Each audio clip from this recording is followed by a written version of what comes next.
Hello viewers, welcome to the BookB4Babies TV show. This is yet another interesting and fun day. The BookB4Babies TV show is an incredible, informative, educative and fun platform where we amplify voices of young people and talk about issues that affect them in their different environments like schools, homes. We also talk about the challenges that are affected by young people in all aspects of life. For example, in their relationships with their families, friends, and relatives. Well, today we bring on board different stakeholders like teachers, parents, and decision makers to discuss these issues that affect young people, like sexual gender-based violence, harmful practices, unintended pregnancies, female genital mutilation, discrimination, and stigmatization. Well, right about today we are in Kalangala and we are going to be discussing the issue of teenage pregnancies in Kalangala district. This is an island and we all know it, which is a remote area and hard to reach area.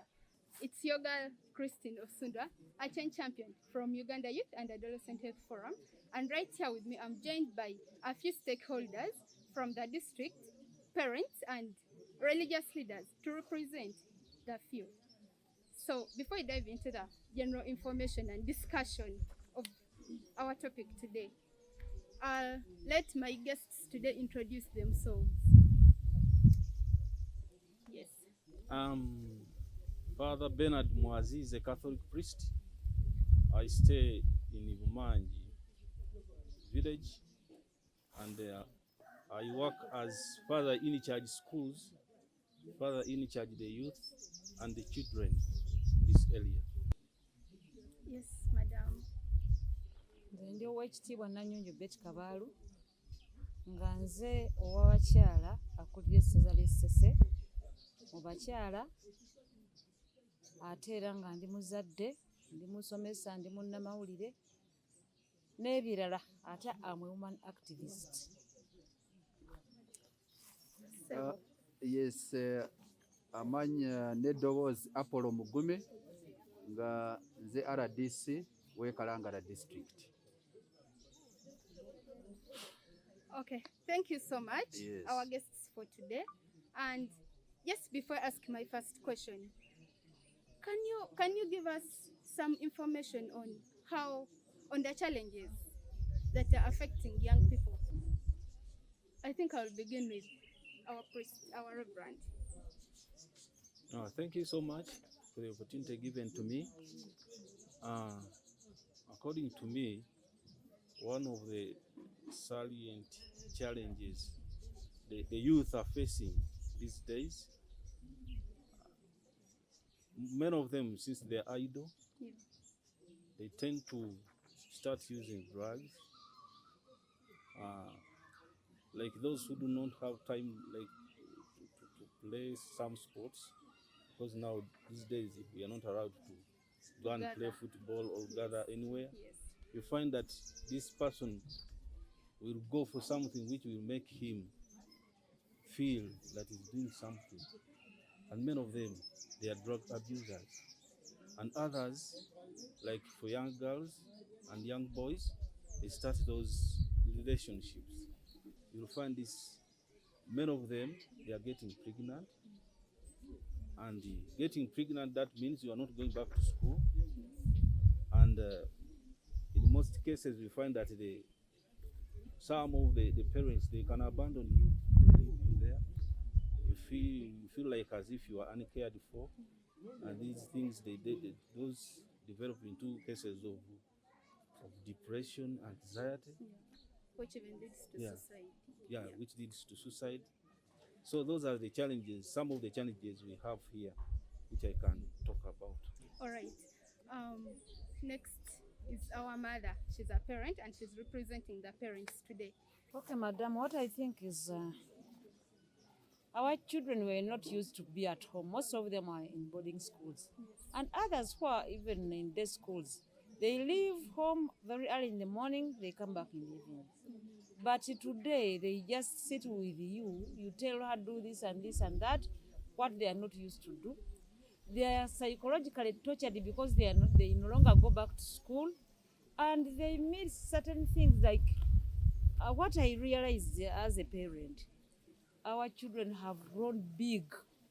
You can find a 14-year girl thinking that she's even 20. Yeah. That's why even men have come up, they just enjoy them anyhow. Yes, I And understand. Parents had set the way they control their children. Yes. When they send them to school, they know that the teachers and whoever is at school is in control. When they come back, the parent starts controlling. But in the middle there, when the parent has gone to look for something to eat, he leaves the children at home alone, and that outside the interruder will come when the parents are not there. Nakola kyonna kyayagala. N'alimbalimba omwana. Ate ekirala, n'omulembe gwa .com nagwo gwonoonye nnyo abaana. Abaana bakozesa zino ezaffe zisirayidi. N'asaafinga buli kyonna kyayagala n'akiraba. And they are very much interested in seeing them. They are inquisitive, even these young ones. The moment he sees that pornography, he will definitely get a phone and search for what he saw like when he was peeping. Era baba bamanyi ozikozesa bulungi nnyo. N'omulembe ogwo ogwa .com gutwonoonedde nnyo abaana. Kubanga abamu babadde tubawa essimu zaffe ne basomerako. Ng'ate kirungi. Ne bw'anaaba asoma omuto naye yennyini tamanya nti ascrollinze agenze eno mu YouTube anoonyezza ebirala. Kubanga ate n'ekirala abaana baffe babimanyi newankubadde tubibakweka. Baba aware of each and everything. Kati n'emmere eno gye balidde nnyo. Badde bamanyidde kawunga n'okutambula bakola physicals tebagejja nnyo. Nejjukira omubiri gy'okoma gufukirira. Ate gye gukoma okugejja nga nagwo gubanja ebyagwo. Human nature dictates in its own way, and it's not your own what? It's you who directs it or tells the body that togusalirawo you cannot. But for it, human nature dictates. Kakati ate nga kiva mu kulya ennyo okwo abaana balya bye batafuna eri ku ssomero. Awo wavuddewo obuzibu bungi. Nalina workshop yemu gye nalimu natuwa example. Omuntu ng'olina embuzi zo zino ezibeera mu kirindi n'osumulula ennume. Obubuzi obuto buwaka mangu nnyo okusinga ziri ezibeera ku muggwanga ennume teriiwo ng'ejja buzi. Kubanga ye ennume kyeriko ebeera ebubebeera ekivaamu bambi ng'egituusa ku ki. Kati n'abaana baffe bano bawulira ebintu bingi ekivaamu ne kibatuusa ku yes yandibadde takola ki talina. Oluusi abazadde ffe bakyamu. Olina omwana tomugulidde paadi, tomugulidde bizigo, tomukkiriza kubaako ki. Kati omwana anaakola kyajja kukuta agule kannika akalungi. Kannika akaagala. Akafunye mu bukyamu tokamuwadde. Ne bw'oba mwavu otya banneeze nabagamba ne bw'oba mwavu otya. Tosobola kulemerwa kizigo kya 300 kigulira mwana na panti ya 300. Okay, thank you so much, our madam. And the question goes to our RDC, the challenges that we are facing as a country when a lockdown, students at home, they are not working, they are not studying. Thank you very much, our moderator. First and foremost, of course, COVID, we have to agree that has caused us there are many challenges that COVID has caused in our communities and in our district, in particular in Kalangala here. When you look at the geographical setup of Kalangala district, we are talking of 84 islands, whereby you find that our youth, those 84 islands, they used to live in the community, in those landing sites. Actually, when you look at most of the communities live in one place. You find the people just in one landing site. There are about 2,000 families, 1,000 plus, with their children, with girls. And of course, in that community, there are also men and the boys, and so they are engaged in one setup, in one community. So that is another challenge that we are facing. Even when you try to engage them, you find them still at night. There is a way how they coordinate and they engage one another in those communities.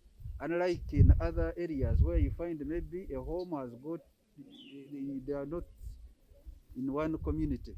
There's at least a bit of distance to reach from a home to another home. So, but for Kalangala, it is a landing site. That's where people they are working from there, staying there, and others maybe men go for fishing, come in the evening.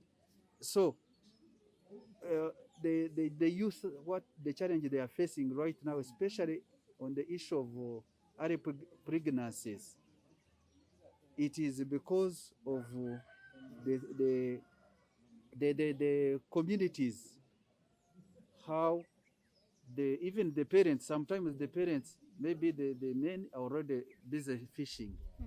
The girls are left behind in the communities. So there are a lot of temptations. And that's why we end up in Kalangala having these early pregnancies. And then you also add on the drugs, the use of drugs, because our boys, even at some extent girls, they are being influenced by their friends. You find that because of those drug abuse, after taking those drugs, they have to look for girls.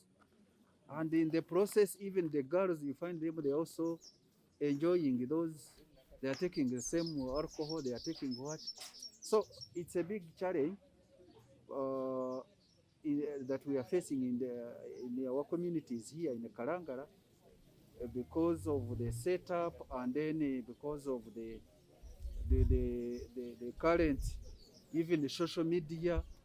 So it's a combination of many factors. Just to summarize on what our stakeholders have talked about, he talked about unintended pregnancies and girls dropping out of school during the pandemic. Yes, we've had issues where we had the presidential directive where girls were allowed to go back to school, pregnant or not, they were allowed to go back to school and do their exams.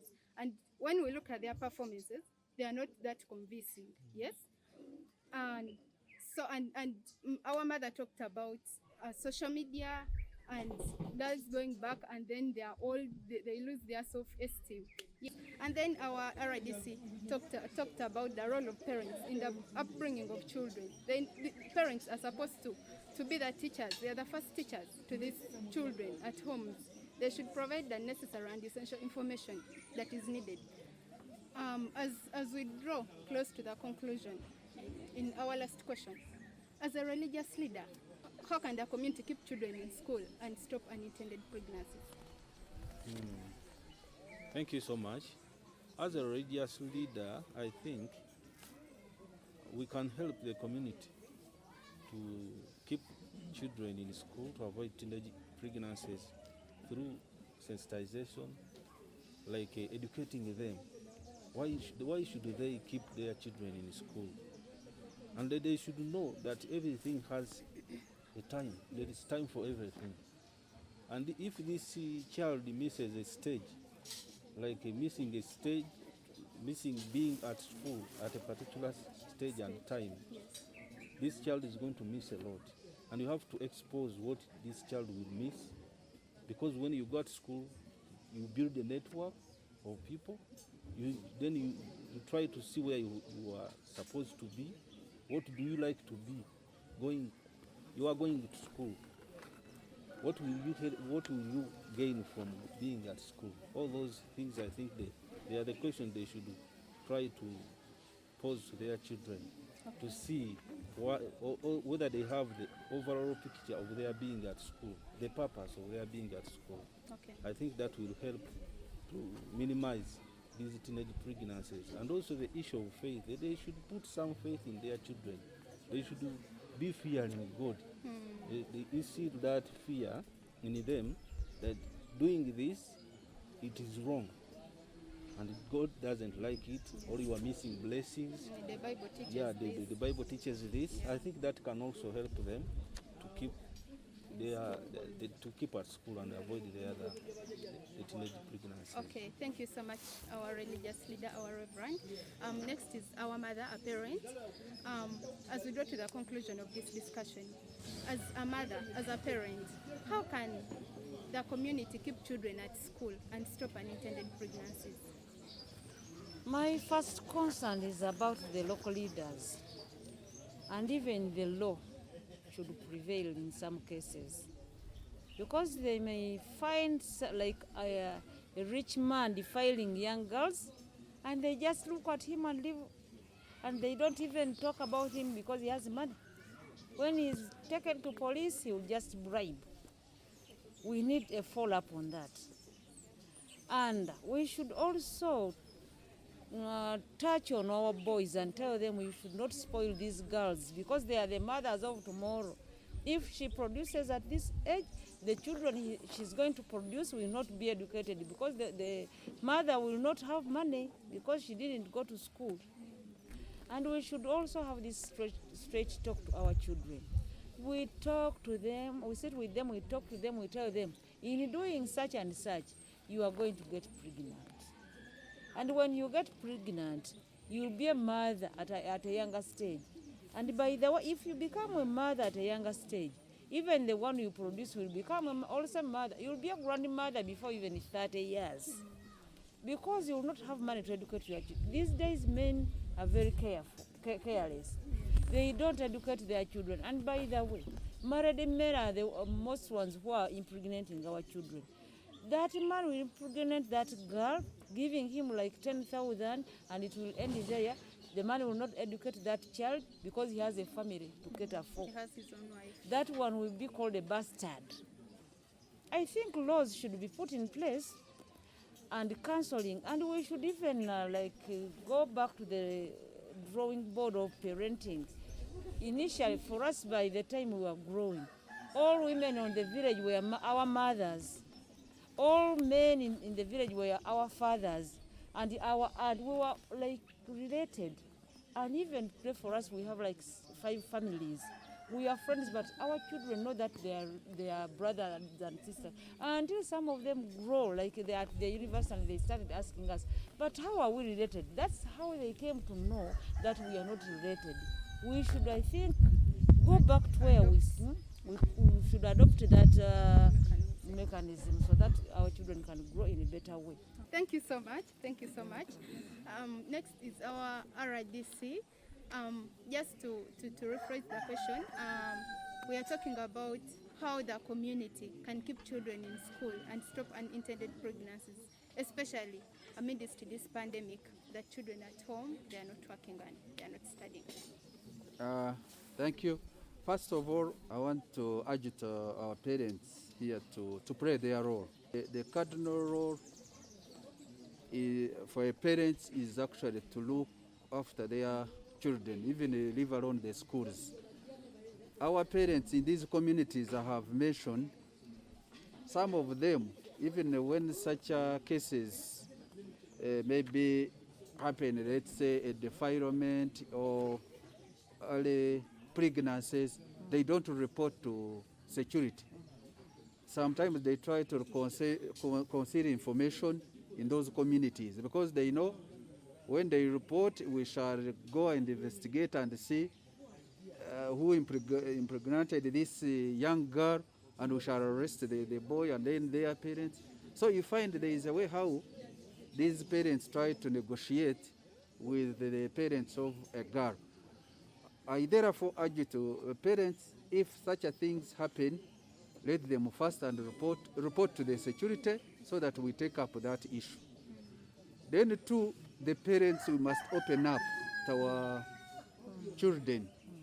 Let us be open, let us discuss with these young girls about the dangers of unsafe sex, sensitize them or teach them to avoid sex, early sex, to abstain, show them the benefits when they avoid early sex, and then they go to school, they are educated, they graduate, they get jobs. So you need to open up. The parents, we should I urge our parents to open up to their children about the dangers in those communities and the dangers of early pregnancies and protected sex. So when we engage them, I'm sure they will change their behavior. And fail to do that, those who maybe somehow come and they file them or engage them, you report, then the security will punish the other culprits, and then we shall reduce at least. But it is a challenge. However, together with our parents, with the communities, area, local leaders, we can end this challenge in our communities. Thank you so much, our guests for today. Just to highlight, he talked about creating awareness to the young people. Yes, we need awareness creation to these young people. I mean, this pandemic. And then our mom, our parents, madam, talked about the role of leaders or elders. And our RDC talked about the issue of the role of parents. Yes, charity begins at home. Parents, you're the first teachers to these children. Engage them, talk to them, give them the relevant information. Thank you so much for being part of this show. Until then, it's me, your girl, Christine Osundwa, a champion from Uganda and the Adolescent Health Forum. See you. Bye.